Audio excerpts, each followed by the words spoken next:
waxaa fiican sida caqliga wanaagsan sheegayo in arrimaha lagu eego wada hadal. marka waxaan oran lahaa anigu walaaladay kula talin lahaa anigu wanaagooda jecel badrool dab ayay ku sii shubaan badrool mar walba ilaahay ka yaabaan. war cusub waxaa hortaagan maxamed maxamuud aadan oo ah safiirkii hore ee Soomaaliland u fadhiyay Norway. maxamed arrimaha Kismaayo ka jira sidee loo xalin karaa kula tahay? bismillaahir rahmaanir rahiim. waxaan salaamayaa dhammaan dadka Soomaaliyeed meel kasta ay joogaanba. arrimaha Kismaayo haddaan wax yar ka yiraahdo waxa weeyaan waxaa fiican sida caqliga wanaagsan sheegayo in arrimaha lagu eego wada hadal oo dagaalka ma garanaysaa laga joogo. dagaalku inaan u gudilaayo inaan ma dhaliyo. dagaalku burbur uu keenaa wuxuu keenaa wax laaliyo wixii habaar soo martay Soomaaliyeed oo dhan.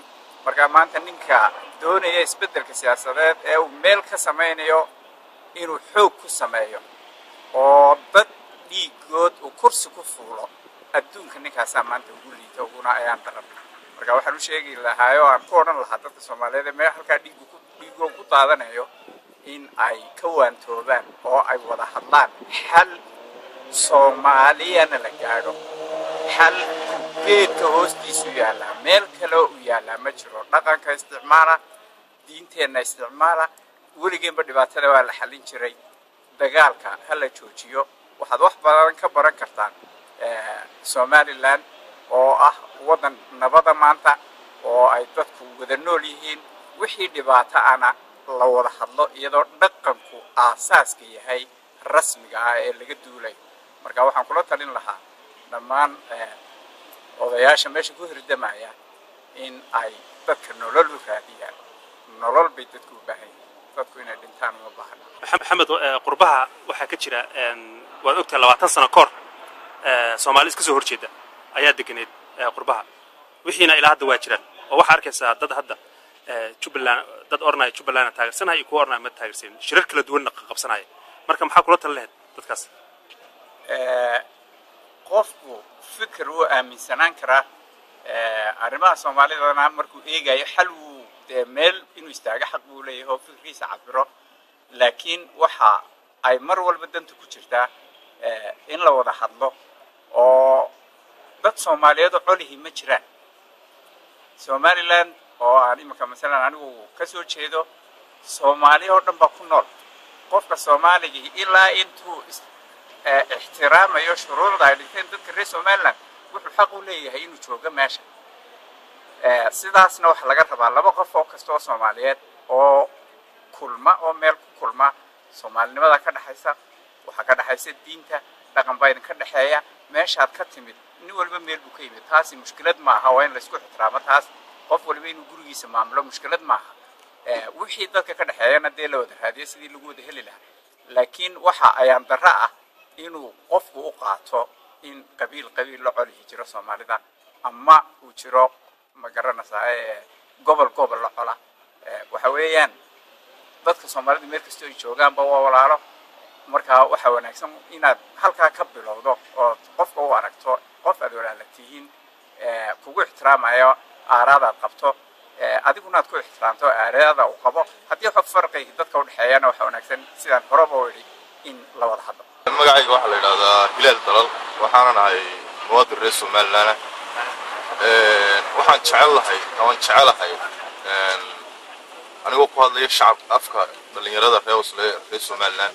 waxaan jecelahay marka koobaad midnimada Soomaalida inta kale Soomaaliya midnimadeeda iyo wanaageeda iyo horumarkeeda. Jubaland horumarkeeda iyo wanaageeda waan jecelahay laakiin soo arrimaheeda waxay ku qurux badan yihiin in loo daayo maamulka imika Soomaaliya ka jira. waa tan ay ka jirta tartan fara badan oo madaxweynayaal badan iyo waxaan maqlayn. marka waxaan oran lahaa anigu walaaladay kula talin lahaa anigu wanaagooda jecel. haddana waxaan kula talin lahaa maamul uu dalku leeyahay madaxweyne ayaa jira la doortay. marka madaxweynaha loo daayo garta. وعبد الساق مساعد الله كنول كمدة جالية أوسلو نوروي أنا قلت هذا كوبان وحنا ما يعني أنت بدنا فكر في الصومال لقطان أو كاي هاي وحنا كل شو قرورين لها إن عدة دولة Soomaaliyeed loo igmaday inay hogaamiso arrinta in faraha looga qaado hadday Kenya tahay hadday tahay cid ay Kenya ay keentay halkaa way dawladdu qabato shir dadka deegaanka u dhashay halkaa wixii ay ku doortaan lagu nabadgeliyo way cidna dani maanta kuma jirto in magaalo Soomaaliyeed oo kuwa ugu wax soo saarka badan ee ugu magaranaysa ay muhiimsan in maanta iyadoo ciidamo shay joogaan ay Soomaalidu isku dhex joogaan waliba daldarisna la halis weyn ayaa ka jirta markaa kuwa wado iyo kuwa kale midna dani kuma jirteen aqligu shaqeeya loo baahan yahay oo Soomaali ay cid lagu kalsoonay dawladuna ay ku hogaaminayso doortaan sidaan arrinta Kismaayo ay ku dhamaato waa loogi labaa muddadii ay dawladdu ka dhacday Soomaaliya intii ka dambeysay oo Kismaayo xaaladeedu weyn ognahay laakiin waxaan umaleeyaa maanta maalin ay ka xun tahay oo ka rajo xun tahay inaan hore u soo maray Kismaayo waxaan kaloo waliba intaa ku sii dari lahaa hadal yar oo kooban oo aan ku oran lahaa dadka jaaliyadaha Soomaalida ee ku nool dibadda taariikh dheer bay leedahay waqti waxa ay ku leeyihiin dhibaatooyinka ka dhacay Soomaaliya jaaliyadaha dibadda ku nool badrool dab ayay ku sii shubaan badrool mar walba ilaahay ka yaabaan carruurtoodii meel nabad ay keensadeen inkastoo aanay nabadina imika ka jirin iyada lafteeda dib looga sii yaacayo haddana way dhaamaan dadka ma garanaysaa ee halkaa ku nool maanta alxamdulillahi rabbil caalamiin marka la eego nolol ahaan ilaahay ha ka yaabaan oo ha nabadgeliyaan dadka masaakiinta ah ee ku dhacdaraysan waddanka hadday Kismaayo tahay hadday meel kale tahay oo problemkooda iyo dhibaatadooda haddaanay waxba ka qabanin islaamnimo aanay ku iyo Soomaalinimo aanay waxba ka qabanin